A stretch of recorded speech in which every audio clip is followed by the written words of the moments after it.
সুপ্রিয় দর্শক সবাইকে স্বাগত জানাচ্ছি এটিএন বাংলার সরাসরি সম্প্রচারিত স্বাস্থ্য বিষয়ক অনুষ্ঠান হার্টবিটের আজকের পর্বে পুরোটা সময় জুড়ে আপনাদের সাথে আছি আমি ডাক্তার জান্নাতুল ফেরদৌস বৃষ্টি। দর্শক, চিকিৎসা ক্ষেত্রে সারা বিশ্বের সাথে সাথে বাংলাদেশে ব্যাপক উন্নয়ন সাধিত হয়েছে। এমন কিছু চিকিৎসা আমাদের মাঝে এসেছে যেটা অনেক সেফ, যেটা অনেক নিরাপদ, যেটা সবাই নিতে পারে। ডায়াবেটিক, যাদের লিভার প্রবলেম আছে, কিডনি প্রবলেম আছে, এমন অনেক প্রবলেম নিয়ে যারা ভুগছেন তাদেরও ব্যথার সমস্যা এই ধরনের উন্নত চিকিৎসার মধ্যে একটি হচ্ছে অপারেশনবিহীন হাঁটু এবং কোমর ব্যথার চিকিৎসায় ফিজিওথেরাপি চিকিৎসা। দর্শক, এই বিষয়টা খুবই গুরুত্বপূর্ণ, কারণ আমাদের সমাজে এখন দেখা যায় যে এমন অনেক খুব কম মানুষই পাওয়া যায় যারা হাঁটু বা কোমর ব্যথায় ভোগেন না। তাই সবার কথা চিন্তা করে অনুষ্ঠানে আলোচনার বিষয় অপারেশনবিহীন হাঁটু এবং কোমর ব্যথার চিকিৎসার বিষয়ে কথা বলার জন্য আজকে আমরা আমন্ত্রণ জানিয়েছি এ বিষয়ে অত্যন্ত স্বনামধন্য বিশেষজ্ঞ চিকিৎসক, সারা দেশব্যাপী আপনারা সবাই থেকে চেনেন, ডাক্তার এস চক্রবর্তী, বাত ব্যথা, প্যারালাইসিস ও ফিজিওথেরাপি বিশেষজ্ঞ, চেয়ারম্যান এবং চিফ কনসালটেন্ট হিসেবে বর্তমানে আছেন এসপি হসপিটালে। দর্শক, আপনাদেরকে নিয়ে যাচ্ছি অতিথির কাছে। আপনাদের যদি হাঁটু কোমর রিলেটেড কোনো ধরনের কোনো ব্যথার কোনো সমস্যা থাকে, কোনো কিছু আমাদের সাথে শেয়ার করার থাকে, সেক্ষেত্রে আপনাদেরকে যেটা করতে হবে স্ক্রিনে দেখানো নাম্বারে আমাদেরকে সরাসরি ফোন করতে হবে। আসসালামু আলাইকুম স্যার, স্বাগত আমাদের আজকের পর্বে। ওয়ালাইকুম আসসালাম, ভালো আছেন? কেমন আছেন স্যার? জি আমি ভালো আছি। খুব সুন্দর একটি বিষয় নিয়ে আসলে কথা বলতে শুরুতেই বলছিলাম যে হাঁটু এবং কোমর ব্যথার রোগী যে এখন অনেক অনেক পার্সেন্টেজ, সেই বিষয়ে কোনো সন্দেহ নেই, কিন্তু চিকিৎসার ব্যাপারটা যখন আসে তখন দেখা যায় অনেকেই মিসগাইডেড থাকে, অনেক ঘুরতে ঘুরতে ঘুরতে ঘুরতে অনেকটা, সেটা আপনি অনেক ভালো করে বলতে পারবেন স্যার। আসলে মানে কোমর ব্যথা বা হাঁটু ব্যথার কারণগুলো কি, সেই বিষয়টা আগে একটু আসতে চাই।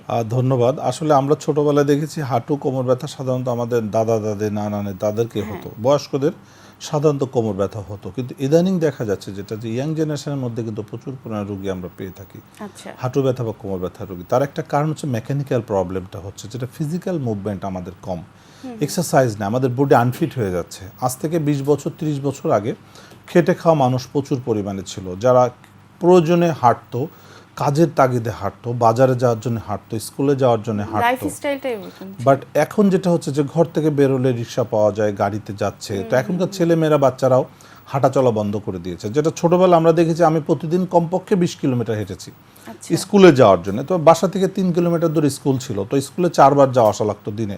সকালে গিয়ে দুপুরে লাঞ্চ করতে এসে আবার দুপুরে গিয়ে বিকেল আসে, আমার 3-4 12 কিলো শুধু স্কুলের জন্য হাঁটা লাগতো।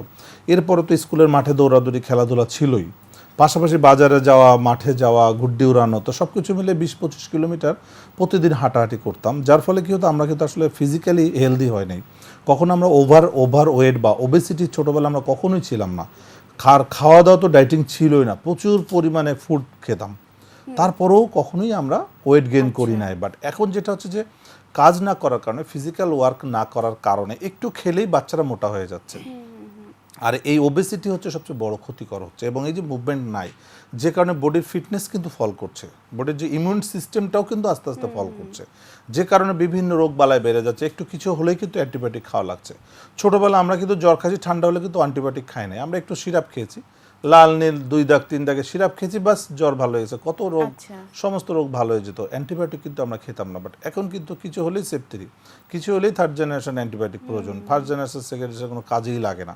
সো এই যে ইমিউনিটি সিস্টেমটা আমাদের আস্তে আস্তে যে খারাপের দিকে চলে যাচ্ছে, এটার কারণ হচ্ছে আমাদের ফিজিক্যাল মুভমেন্ট নাই, ফিজিক্যাল আমরা বডির কোনো এক্সারসাইজ করছি না। তো যে কারণে কিন্তু এখন ফিজিওথেরাপিটা কিন্তু জনপ্রিয় হয়ে যাচ্ছে, যে ফিজিওথেরাপি কিন্তু উইদাউট মেডিসিন, উইদাউট সার্জারি, কোনো মেডিসিনের প্রয়োজন হচ্ছে না, অপারেশন। কারণ ফিজিওথেরাপি নিজেই medicine, modern medicine. Physiotherapy self medicine.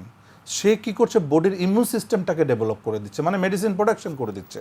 Actually ওষুধটা কাজ করে আমাদের শরীরের যে ইমিউনিটি সিস্টেম আছে সেটাকে হেল্প করে। মেডিসিনটা সেটা যে ইমিউনিটি সিস্টেমটাকে হেল্প করছে, আর ফিজিওথেরাপির মাধ্যমে আমরা ইমিউন সিস্টেমটাকে বুস্ট আপ করে দিচ্ছি, ন্যাচারালি বুস্ট আপ হয়ে যায়। তখন কি হচ্ছে, তো মেডিসিনের প্রয়োজন হচ্ছে না। আসসালামু আলাইকুম দর্শক, কে আছেন আমাদের সাথে, নাম বলে কি জানতে চান বলুন।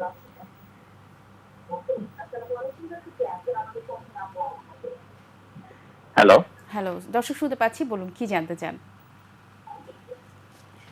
ডাক্তার, আমি আজাদ বলছি মিরপুর থেকে। জি শোনা যাচ্ছে? জি শুনতে পাচ্ছি, বলুন কি জানতে চান। আমার মার এজ হবে 80 আপ। হ্যাঁ, এইটা আর আমার পার হাঁটু থেকে শুরু করে পার নিচ পর্যন্ত খুব ব্যথা, হাঁটু কামড়াচ্ছে, এবং পার তলে দিয়ে ঠিক পাড়া দিতে পারে না ঠিকভাবে। পাড়াও দিতে পারে না। হাঁটু ঠিকভাবে ভাঁজ করতে পারে না, হাঁটুতে খুব ব্যথা। আচ্ছা, তো এটার জন্য আর কি ডাক্তার সাহেব একটু সাজেশন চাচ্ছিলাম কি করা যায়। আপনার মায়ের কি ডায়াবেটিস আছে বা এই না, বিষয়ে? ডায়াবেটিস নেই, নরমালি 7-8 এরকম আর কি। আচ্ছা, ওনার কি ঠিক আছে। কোমরে কোনো ব্যথা আছে? না, কোমরে না, শুধু কোমরে হাঁটুতে, পা ফেলতে হাঁটু পারছে পা না। চলিতে খুব ব্যথা, বিশেষ করে পা দিয়ে পাড়া দিতে পারে না। সকালবেলা ঘুম ধন্যবাদ। থেকে উঠে তো একেবারেই জি। খুব কষ্ট হয়। আমরা বুঝতে পেরেছি দর্শক, আমরা আমাদের বুঝতে পেরেছি। আপনি খুব আমাদের সাথেই থাকুন, সুন্দর আমরা একটা কথা প্রশ্ন। বলছি। এই প্রশ্নটা অনেকের উপকারে লাগবে। আমরা দেখেছি যে হাঁটু ব্যথা রোগী অনেক আমাদের কাছে আসছে। আমার কাছে আসার আগে দেখা যায় হাঁটু ব্যথা রোগীরা হাঁটুর ট্রিটমেন্ট করছে, দিনের পর দিন ট্রিটমেন্ট করছে, কিন্তু ভালো হচ্ছে না। আসলে সব চিকিৎসা হাঁটু ঘিরেই হচ্ছে, কিন্তু হাঁটু ব্যথার যে মূল কারণ, প্রত্যেকটা ঘটনার একটা কারণ থাকে, একটা উৎপত্তি স্থল থাকে, কেন হচ্ছে। তো আমরা দেখেছি যে যদি লং টাইম কেউ হাঁটু ব্যথায় সাফার করে, এটা আসলে ব্যাক পেইন থেকে তার আসার চান্স খুব বেশি। আচ্ছা, কোমরে যদি ডিসপ্রোলাপস থাকে, সেটা কিন্তু হাঁটু ব্যথার একটা মূল কারণ। ফার্স্টে সো কোমর উনি থেকে কিন্তু আসে। হাঁটু ব্যথা এবং পায়ের নিচে ব্যথা, তার মানে ওনার কোমরে প্রবলেম আছে, এবং এটা আরো 20-30 বছর আগে থেকেই তা শুরু হয়েছে। যে ডিসপ্রোলাপসের কারণে কোমরে আমাদের যে ডিসপ্রোলাপস হয়, আমাদের কোমরে দুটো ছোট ছোট হাড় থাকে, যেটা লাম্বার, ডরসাল, সার্ভিকালে, এই দুই হাড়ের মাঝখানে থাকে ডিস্ক, ইন্টারভার্টিব্রাল ডিস্ক। এই ডিস্ক যখন প্রোলাপস হয়ে স্পাইনাল কর্ডের মধ্যে চলে যায়, স্পাইনাল কর্ড থেকে প্রচুর নার্ভ হচ্ছে পায়ে যায়।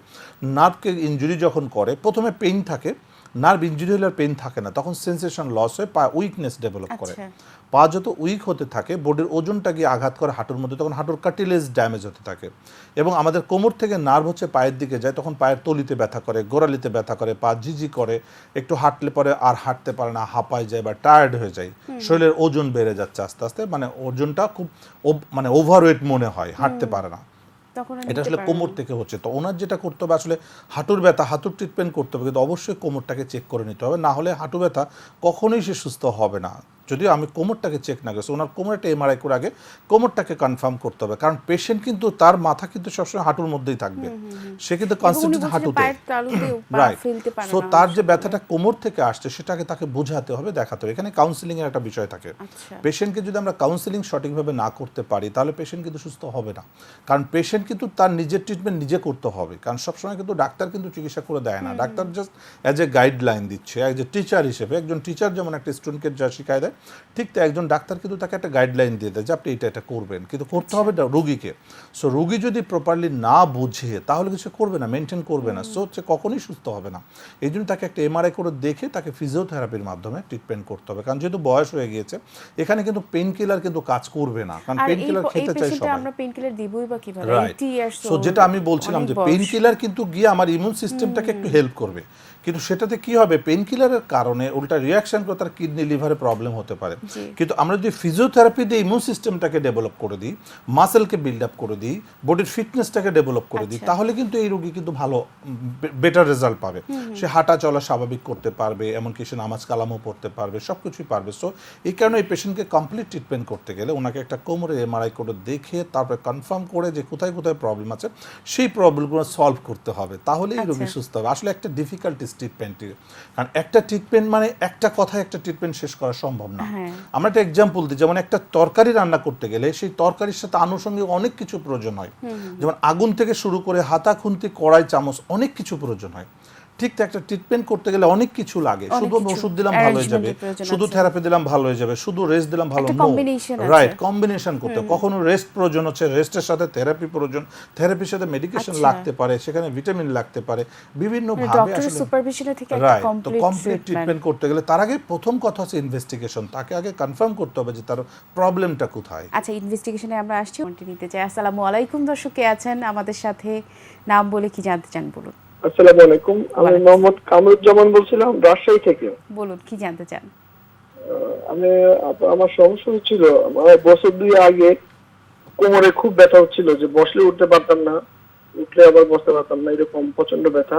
কয়েকদিন জার্নি করার পরে ব্যথাটা হচ্ছিল, তো একজন ডাক্তার দেখালাম, উনি এক্সরে করার পরে বলছিল যে মেরুদণ্ডের যে ইগুলো আছে, ডিস্কগুলি, ওখানে 2টা ডিস্ক একত্র হয়ে মানে কাছাকাছি হয়ে গেছে। আচ্ছা। উনি বলছিল যে তার যেখানে ওই ইনজেকশন দিতে হবে 2টা, আচ্ছা, এভাবে করে 4 মাস দিতে হবে আর কি, মাসে 2টা আপনি করে। কি দিয়েছেন এবং এখন কি সমস্যা সেটা বলেন।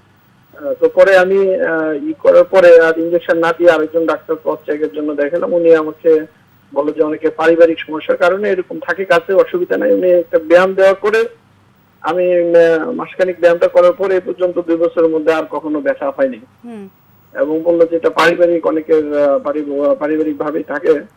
তো এখন আসলে আমার কোনো সমস্যা আছে কিনা বা আমি কি করতে পারি? কি করতে পারে? আচ্ছা, ঠিক আছে দর্শক, আপনি আমাদের সাথেই থাকবেন, আমরা আপনার বিষয়টিতে আসছি। ধন্যবাদ। একটা কিন্তু মানে খুব জিনিস, যে বিষয়টা নিয়ে আমরা ফিজিওথেরাপি নিয়ে কথা বলছিলাম, উনি কিন্তু বললো যে ওনার এক্সারসাইজটা করার পরে কিন্তু ওনার ব্যথাটা ভালো হয়নি। হয়েছে, হ্যাঁ।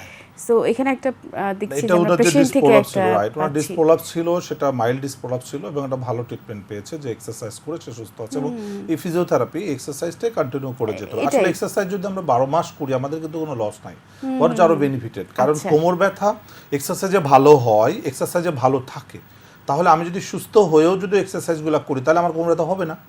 কোমর ব্যথা থাকলেও আমি এক্সারসাইজ করে সুস্থ করতে পারবো এবং ভালো থাকার জন্য এক্সারসাইজটা প্রয়োজন। সো যেটা আচ্ছা। হচ্ছে ভালো আছে তাহলে আমি সাজেস্ট করবো যে এই এক্সারসাইজগুলো তাকে কন্টিনিউ করে যেতে, যেন সে ফিউচারে আর ব্যথাটা না হয়। যেটা আমরা বলি ফিজিওথেরাপি অ্যাকচুয়ালি সেলফ ট্রিটমেন্ট, এবং আমরা বলি কোমর ব্যথা 100% ভালো হয় যদি সঠিক ট্রিটমেন্ট পাওয়া যায়, তাহলে অবশ্যই ভালো হবে। এবং বলি যদি কোনো সিভিয়ার রোগী হয় সেক্ষেত্রে আমরা বলি 42 দিন ট্রিটমেন্ট করলে 42 বছর ভালো থাকবে। সো কোমর ব্যথার জন্য আসলে যে ইঞ্জেকশনটা দিয়ে মানে সে দেয় নাই ভালো, ইঞ্জেকশন না দিলেও সমস্যা নাই, কারণ ইঞ্জেকশনের সাময়িক পেইনটা কমায়। আচ্ছা। কিন্তু আসলে যেটা ডিসপ্রোলাপস, এটা রিপেয়ার না হওয়া পর্যন্ত ব্যথা ভালো হয় না। এটা রিপেয়ারের পাশাপাশি মাসেলকে বিল্ড আপ করতে হয়, তার যে ব্যাক মাসেলগুলা বা থাই মাসেল, হ্যামস্ট্রিং, কোয়াড্রিসেপস, এই জিনিসগুলো স্ট্রং করতে হয়। সো যেটা থেরাপির মাধ্যমে ডিসপ্রোলাপসের করা কথা সম্ভব। যখন আসলো, একটু কমপ্লেইন মানে পেশেন্টের লক্ষণগুলো কি থাকে, তাহলে দর্শক বুঝতে পারবে যে তার অ্যাকচুয়ালি ডিসপ্রোলাপস হয়েছে। ডিসপ্রোলাপস মানে তার ব্যাক পেইন থাকবে, ব্যাক পেইন থেকে আস্তে আস্তে পেইনটা শিফট করতে পারে, রেফার্ড পেইন হতে আচ্ছা। পারে, পায়ের দিকে চলে যেতে পায়ের পারে, দিকে যেতে কখনো ঝিঝি করে, বিশেষ করে সকালে ঘুম থেকে উঠে দাঁড়ালে ব্যথাটা বেশি হয়, একটু হাঁটলে আবার কমে যায়, এরকম আবার বেশিক্ষণ problem হাঁটলে আবার ব্যথা বেড়ে যাচ্ছে, তখন বসলে ভালো লাগে। অনেকক্ষণ বসে আছে উঠে দাঁড়াইলে হাঁটতে পারে না, অনেক রোগী বলে, এবং একটু হাঁটা চলা করলে আস্তে আস্তে আবার পেইনটা কমে যায়। এটা হচ্ছে ডিসপ্রোলাপসের মূল লক্ষণগুলো। এবং অনেক সময় পা প্যারালাইসিস হয়ে যেতে পারে, ফুট ড্রপ হয়ে যেতে পারে, পা চিকুন হয়ে যেতে পারে। এগুলো থেকেও আমরা ডিসপ্রোলাপসের আমরা মানে ক্লিনিক্যাল হিস্ট্রি থেকে আমরা বুঝতে পারি যে তার ডিসপ্রোলাপস আছে। ডিসপ্রোলাপসের কি পার্মানেন্ট ট্রিটমেন্ট আছে বা একদম অবশ্যই পুরোপুরি ভালো হয়ে ডিসপ্রোলাপস যায়? 100% পার্মানেন্ট ট্রিটমেন্ট, কারণ একটা আচ্ছা। পা ভেঙে গেলে যদি জোড়া নেয় প্লাস্টার করলে এটা পার্মানেন্ট ট্রিটমেন্ট। ডিসপ্রোলাপসটা জাস্ট ফাটল ধরেছে জয়েন্টে, সো এটা জাস্ট আমরা বলি যেটা খুবই মোবাইল ডিস্ক হয়ে যায়, যেটা নড়াচড়া বেশি করে বা খুব সিভিয়ার কন্ডিশনে চলে যায়, তখন আমরা 21 থেকে 42 দিন বলি বেড রেস্টে থেকে থেরাপি নিতে। আচ্ছা। বেড রেস্টে থেরাপি নিলে এই 42 দিন ট্রিটমেন্টে 100% সে কিউর হয়ে যায়, এবং এরপর জাস্ট মেনটেন করে চলতে হবে। কিন্তু কোমরটা আসলে নিজের কোমর নিজেকেই কেয়ার করতে হবে, কারণ কোমর ভালো হয়ে গেলে সে যে আবার খারাপ হবে না তা কিন্তু না, কারণ আবার যে কোনো সারাক্ষণই কারণে মুভমেন্ট খারাপ করছে, হতে পারে। কোমরের উপরে কিন্তু পুরো লোড যাচ্ছে। জি। আপনি সামনে ঝুঁকে কিছু করছেন, যখনই যেখানে যাচ্ছেন কোমরের উপরে কিন্তু লোড। সো কোমরটাকে অলওয়েজ আমাদেরকে সুস্থ রাখার জন্য আমাদের কিছু এক্সারসাইজ করা উচিত, যেটা আমাদের কোমরটা শক্তিশালী রাখে। কোমর যত স্ট্রং থাকবে, যত ফ্লেক্সিবিলিটি বেশি থাকবে, কোমর তত ভালো থাকবে। কোমর দুর্বল হলেই সে আস্তে আস্তে ডিসপ্রোলাপসের দিকে চলে যাবে। ঘাড় ব্যথা নিয়ে সরি আসতে চাই, আমরা তো কোমর ব্যথা নিয়ে দর্শককে যথেষ্ট ইনফরমেশন। আমাদের সাথে একজন দর্শক আছেন ফোনটি নিয়ে। আসসালামু আলাইকুম, দর্শক কে আছেন আমাদের সাথে, নাম বলে কি জানতে চান বলুন। আসসালামু আলাইকুম, দর্শক কে আছেন? আসসালামু আলাইকুম আপু, আমি হ্যাঁ, ফারজানা ওয়ালাইকুম বলছি নোয়াখালী থেকে। বলুন কি জানতে চান, কি জানতে চান বলুন। আপু আমার এজ হচ্ছে 23।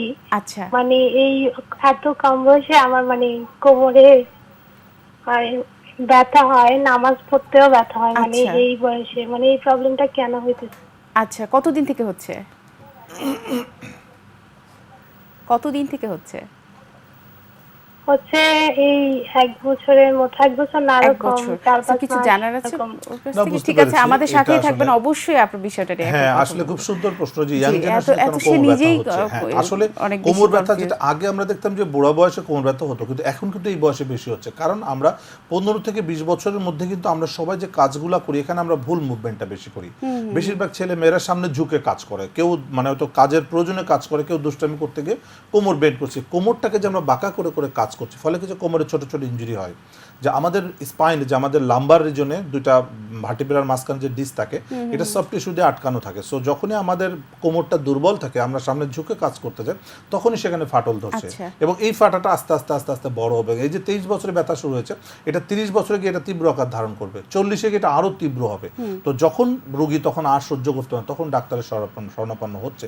কিন্তু এই 23 বছরে সে যদি সতর্ক থাকে, তাহলে কিন্তু পরবর্তীতে আর ব্যথাটা ওর হবে জন্য না। কি কি So, সতর্কতা এটার আছে জন্য স্যার, সতর্কতা যদি তার একটু মাসেলকে স্ট্রং করতে হবে, যেটা আচ্ছা। থেরাপির মাধ্যমে, ফিজিওথেরাপির মাধ্যমে মাসেলকে বিল্ড আপ করতে হবে। মাসেল যদি শক্তিশালী হয়ে যায়, কোমর মাসেলগুলো, তাহলে ওই ফাটলটা রিপেয়ার হয়ে যাবে এবং এটার কখনোই সে আর ইনজুরির দিকে যাবে না। যেটা আমরা বলি ফাউন্ডেশন, একটা বিল্ডিং তৈরি করতে গেলে প্রথমে ফাউন্ডেশনের দিকে আমাদের নজর দিতে হয়। সো আমাদের শরীরেও কিন্তু ফাউন্ডেশনটা দরকার, যেটা আমরা হাঁটা চলা করছি আমরা কিন্তু মাসেলের জোরে হাঁটি, হাড়ের জোরে না। সো মাসেলকে যদি শক্তিশালী রাখতে পারি তাহলে আমরা সবকিছু করতে পারবো স্বাভাবিকভাবে, এই ইনজুরিগুলো আমাদের হবে না। একটু স্যার আসতে চাই আমি দর্শকদেরকে সচেতন করার জন্য, যদি ডিস্ক প্রলাপসের কেউ ট্রিটমেন্ট না করে, দীর্ঘদিন না করতে থাকে, তাহলে ভবিষ্যতে তার কি ধরনের ক্ষতির সম্মুখীন সে হতে ডিস্ক পারে? প্রলাপস থেকে কিন্তু প্রচুর রোগী আছে বাংলাদেশে, লক্ষ লক্ষ আছে যারা প্যারালাইসিস হয়ে ঘরে পড়ে আছে কোমর ব্যথার কারণে, এই ডিস্ক প্রলাপসের কারণে, বাট তারা ধরতেই পারে না। অনেকে আছে ডিস্ক প্রলাপসটা তো আসলে যে 10 বছর ধরে ডিস্ক প্রলাপসটা খুব বেশি আমরা এখন প্রচার করেছি। এর আগে তো বলতো কোমরে সায়াটিকা বা কোমরে ব্যথা হচ্ছে, কিন্তু কেন হচ্ছে সেটাই জানতো না। বাট এখন এমআরআই আসার পরে এখন দেখা যাচ্ছে না ডিস্ক প্রলাপসের কারণেই মূলত কোমর ব্যথা বেশিরভাগ হয়। এছাড়া আরো অন্যান্য কারণ আছে, টিবি, টিউমার, ক্যান্সার থেকেও কোমর ব্যথা হয় এবং এখান থেকে অনেকে প্যারালাইসিস হয়ে যায়।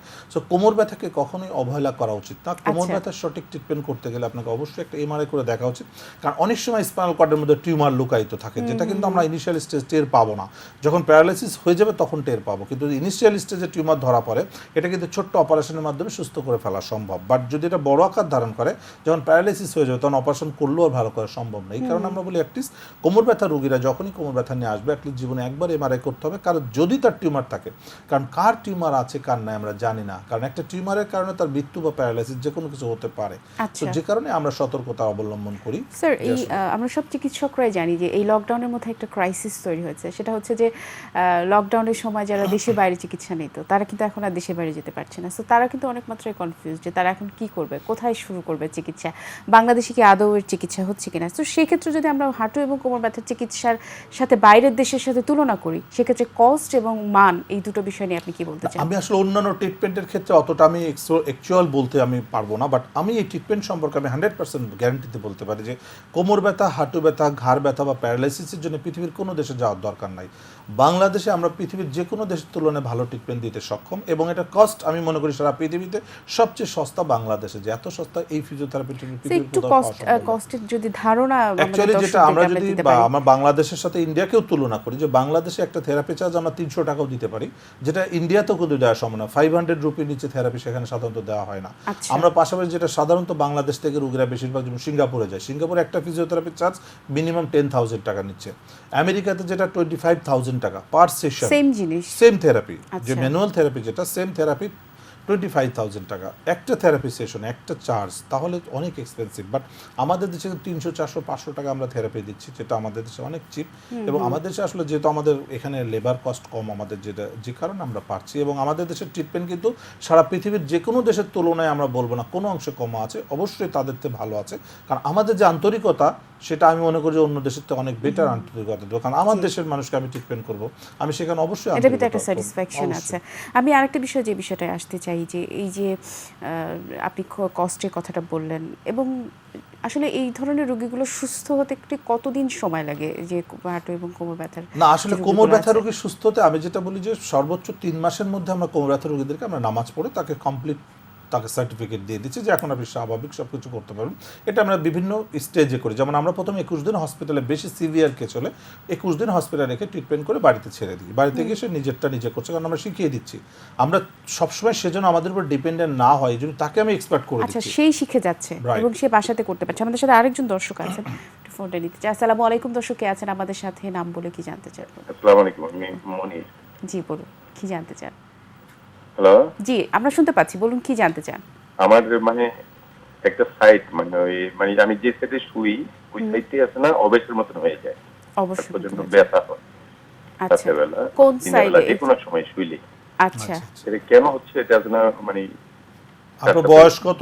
গেলে আমি সুপরামর্শ পাবো। দর্শক আপনার বয়স কত? আমার বয়স 51। আপনার ওজন কত কেজি? আমার হলো 62 এমন আর কি। 62 কেজি। 62, ঠিক আছে দর্শক অনেক আপনি ভালো আমাদের আছে, সাথেই হ্যাঁ, থাকবেন, বয়স ঠিক আমরা আছে, বিষয়টা ওজনও নিয়ে ভালো কথা আছে। বলছি। একটা সুন্দর প্রশ্ন, এটা হতে পারে দুটা কারণ, একটা তার ডিস্ক প্রলাপস থাকতে পারে সার্ভাইকাল এবং লাম্বার, যেটা সাধারণত ইউজুয়ালি থেকে থাকে। ডিস্ক প্রলাপসের কারণে যখনই সে শুয়ে থাকে কিছুক্ষণ পরে ওই ডিস্কের ভিতরে রস ঢুকে, আমাদের স্পাইনে ফ্লুইড মুভমেন্ট করে, সেটা দিনে হোক বা রাতে হোক 2 থেকে 3 ঘন্টা রেস্টে থাকলে ওখানে রস ঢুকে, তখনই তার ব্যথা এবং অবশ ঝিঝি শুরু হয়ে যায়। এটা একটা কারণ হতে পারে।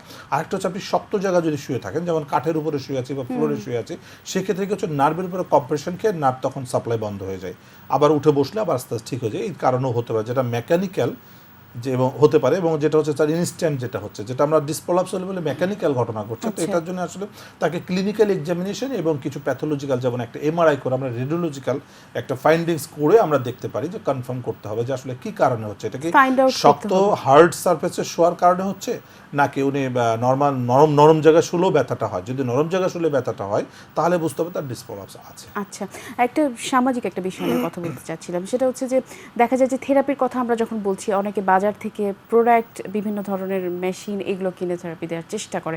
সেক্ষেত্রে এটা কি হিতে বিপরীত ঘটনা ঘটছে কিনা, এই বিষয়টা নিয়ে আসলে এটা টোটালটাই টাইম অপচয় হচ্ছে এবং টাকা অপচয় হচ্ছে। আসলে আচ্ছা। কোনো মেশিন ফিজিওথেরাপি দিতে পারে না। মেশিনটা ফিজিওথেরাপিকে হেল্প করে। ফিজিওথেরাপি মানে ফিজিক্যাল থেরাপি, এটা থেরাপিউটিক এক্সারসাইজ। যেমন আমরা বলি যে একটা ফার্মেসিতে অনেক ওষুধ থাকে, তো যে কোনো একটা রোগী একটা রোগ নিয়ে যায় যদি বলে, ওখানে তার ওষুধ অবশ্যই আছে, তো বলবে ভাই সমস্ত ওষুধ একটা করে দেন, আমি খেয়ে দিই, যেটা কাজে লাগবে। কিন্তু আদৌ কি সেটা সম্ভব? রোগী তো মারা যেতে পারে, কারণ ফার্মেসিতে নানান ধরনের ওষুধ থাকে। ঠিক তাই আমাদের শরীরে কিন্তু অনেক ধরনের ব্যায়াম আছে, অনেক ধরনের এক্সারসাইজ আছে, এটা জাস্ট ফার্মেসির মতো। কিন্তু এখান থেকে সিলেক্ট করতে হবে যে এক একজন রোগীর জন্য এক এক টাইপের এক্সারসাইজ, যেটা বলা যায় থেরাপিউটিক এক্সারসাইজ। সো মেশিন কিন্তু এখানে কোনো কাজ করবে না। সো ফিজিওথেরাপি মানে হচ্ছে therapeutic exercise, this is also medicine. যদি একটা ভুল মুভমেন্ট করা হয় তাহলে হিতে বিপরীত, মানে কি প্যারালাইসিস হয়ে যেতে পারে বা আরো বড় ধরনের ক্ষতি হতে পারে, সারা জীবনের জন্য পঙ্গু হয়ে যেতে পারে। আমার দর্শকরা যারা নিচ্ছে তাদের জন্য অ্যাওয়ারনেস হচ্ছে যে আজকে এটা বন্ধ করতে হবে, অবশ্যই, সিস্টেম কারণ ওয়াইজ যেমন চিকিৎসকের আমরা আন্ডারে জ্বর, থেকে কাশি, করতে হবে। ঠান্ডা বা যে কোনো রোগ হলে আমরা বিশেষজ্ঞর কাছ থেকে ওষুধ লিখে নিয়ে সেই ওষুধটা ফার্মেসি থেকে কিনি, নির্দিষ্ট ওষুধ। আমি কিন্তু সব থেকে নিচ্ছি না। ঠিক তাই কোনো যদি আমার ফিজিওথেরাপি প্রয়োজন হয়, অবশ্যই ফিজিওথেরাপি বিশেষজ্ঞের কাছে গিয়ে পরামর্শ অনুযায়ী তার নিতে কাছ হবে। থেকে লিখে নিয়ে আসতে হবে যে কোন কোন এক্সারসাইজ তার জন্য প্রযোজ্য। একই কোমর ব্যথায় 20 বছরের এক্সারসাইজ, একই কোমর ব্যথায় 80 বছরের এক্সারসাইজ কিন্তু সেম হবে না, চেঞ্জ হতে পারে। অবশ্যই চেঞ্জ হবে। 80 বছরের যে ব্যক্তি যে এক্সারসাইজ করতে পারবে, 20 বছর সেটা প্রযোজ্য না। সো বয়স একটা ফ্যাক্টর, ফিজিক্যাল স্ট্রেংথ একটা ফ্যাক্টর, যে ফিজিক্যাল যে একটা 100 কেজির যে ব্যক্তি তার যে এক্সারসাইজ আর 20 কেজি 40 কেজির যে ব্যক্তি তার এক্সারসাইজ, দুটো কিন্তু কখনোই সেম হবে না। এর রিপিটেশনের বিষয় আছে, ডিউরেশনের বিষয় আছে, পাওয়ারের বিষয় আছে। সো অনেক কিছু এখানে ডিপেন্ড করছে যে কার জন্য কি অবশ্যই একটা প্রয়োজন। ফিজিওথেরাপি হসপিটালে যে ভালো মানের একটা ফিজিওথেরাপি নিতে হবে। স্যার আরেকটা বিষয় একটু আসতে চাই, পার্সোনালি আমি যেটা মনে করি যে যারা বাসার একটু বয়স্ক সদস্য স্ট্রোক, প্যারালাইসিস হয়ে থাকে, তারা অনেক রেসপেক্টেবল, অনেক গুরুত্বপূর্ণ একটা সদস্য সংসারের বা পরিবারের। এই লকডাউনে দেখা গেছে যে এই করোনা ভাইরাসের কারণে তারা চিকিৎসা পাচ্ছে না ঠিকমতো, কোথায় যাবে বুঝছে না, কোথায় খোলা আছে সেটাও বুঝছে না। তাদের জন্য আসলে আপনার পরামর্শ কি আছে, যারা স্ট্রোক রিলেটেড প্যারালাইসিস হয়ে স্ট্রোক আছে? করে প্যারালাইসিস, আসলে প্যারালাইসিস জন্য অনেকেই এখন পর্যন্ত, আগে যেমন কবিরাজি করতো, এখন নিজেরাই ব্যায়াম করছে এবং তারা জানে না ওষুধ নাই। আসলে স্ট্রোক থেকে প্যারালাইসিস এর কোনো মেডিসিন পৃথিবীতে নাই। এর মেডিসিন হচ্ছে ফিজিওথেরাপি, যেটাকে আমরা হচ্ছে রি-এডুকেশন ফিজিওথেরাপি। এটা কিন্তু ফিজিওথেরাপি, নট ব্যায়াম। বাসায় গিয়ে কি করছে, ছেলেমেয়ের এক্সারসাইজ, তার কিন্তু কিছু বুঝে না, লেম্যান। সো একজন কবিরাজ যে কাজটা করছে, ঘরে বসে তার ছেলেমেয়েরা সেম কাজটাই করছে, কিন্তু আচ্ছা। প্যাটার্নটা অন্য, কিন্তু সে কিন্তু বুঝে না যে এখানে কিন্তু তার রি-এডুকেশন, হচ্ছে। থেরাপিউটিক এক্সারসাইজ লাগবে। সো একটা স্ট্রোকের কী কী এক্সারসাইজ দরকার, কী কী করতে হবে, অবশ্যই একজন বিশেষজ্ঞ ফিজিওথেরাপিস্টের কাছ থেকে জেনে নিতে হবে। তাকে দিয়ে যে সবসময় করতে হবে তা না, তিনি ইনস্ট্রাকশন দেবে, সেই অনুযায়ী বাসায় করতে হবে, কিন্তু একটা নির্দিষ্ট টাইম পর্যন্ত, তারপর কিন্তু চেঞ্জ হবে, নীতিমালা নিতে হবে। চেঞ্জ হবে। কিন্তু একই এক্সারসাইজ সারা জীবন করলে কিন্তু ভালো হবে না। যেমন একটা স্টুডেন্টকে যদি আমরা ক্লাস 1-এ ভর্তি করে দিই, তো একই বই কিন্তু সারা জীবন পড়ানো যাবে না, বই কিন্তু চেঞ্জ হবে তার অ্যাবিলিটি অনুযায়ী, বছর শেষে বা 6 মাস শেষে চেঞ্জ হতে হবে। অনেক অনেক ধন্যবাদ আপনাকে, অনেক গুরুত্বপূর্ণ ইনফরমেশন আমার দর্শকদেরকে দিয়েছেন, অনেক বেশি অ্যাওয়ার করতে পেরেছি আমরা আজকে আমাদের দর্শকদেরকে, অনেক ধন্যবাদ। আপনাকে অনেক অনেক ধন্যবাদ। দর্শক, এই ছিল আমাদের আজকের আলোচনা অনুষ্ঠানের একেবারে শেষ পর্যায়ে চলে এসেছি। আসলে সর্বোপরি আমাদের অতিথির কথা অনুযায়ী একটা বিষয় উঠে এসেছে, সেটা হচ্ছে যে কোনো চিকিৎসার ক্ষেত্রে অবশ্যই চিকিৎসকের পরামর্শ অনুযায়ী আমাদেরকে চিকিৎসা নিতে হবে, কারণ আমাদেরকে সুস্থ সুন্দর থাকতে হবে। দর্শক, সুন্দরের পৃথিবীতে আমরা সবাই সুন্দর করে বাঁচি, এই প্রত্যাশা কামনা করে আমি ডাক্তার জান্নাতুল ফেরদৌস বৃষ্টি আজ এখানে বিদায় নিচ্ছি। আগামী পর্বে আবার হাজির হব নতুন কোনো বিষয় নিয়ে। ততক্ষণ পর্যন্ত আপনারা সবাই ভালো থাকবেন, সুস্থ থাকবেন, নিরাপদে থাকবেন, স্বাস্থ্যবিধির সকল নিয়ম মেনে চলবেন, আর অবশ্যই এটিএন বাংলার সাথেই থাকবেন।